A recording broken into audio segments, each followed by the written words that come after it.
আমি আবার আশা কর্মীদের আসবো যে গরিব গুরব মহিলারা ঢেলে তো তৃণমূলকে ভোট দেয়, সত্যিই তো ভোট দেন, ব্যাস হলো। এরাই লক্ষ্মীর ভান্ডার পেয়ে দিদির জয়ধ্বনি দেন।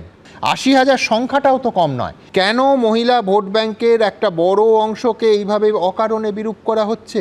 গণতান্ত্রিক অধিকারের প্রশ্ন তো বারবার তুলতে হবে। দেখুন, রাজ্যের বিভিন্ন জায়গা থেকে কিছু মহিলা একজন গণতান্ত্রিক আন্দোলনে যোগ দিতে কলকাতা শহরে আসছেন। তাদের পুলিশ ট্রেন থেকে জোর করে নামিয়ে দিচ্ছেন এবং এটা গতকাল রাত থেকে শুরু হয়েছে। গাড়ি আটকানো হচ্ছে, বাস আটকানো হচ্ছে। কেন এটা হবে? পুলিশ স্টেট নাকি? মমতা বন্দ্যোপাধ্যায় নিজে তো দশকের পর দশক প্রাণের ঝুঁকি নিয়ে মাটি কামড়ে পড়ে থেকে আন্দোলন করে একেবারে রাস্তার আন্দোলন করে উঠে এসেছেন। তাঁর সরকারের পুলিশ এটা কেন করবে?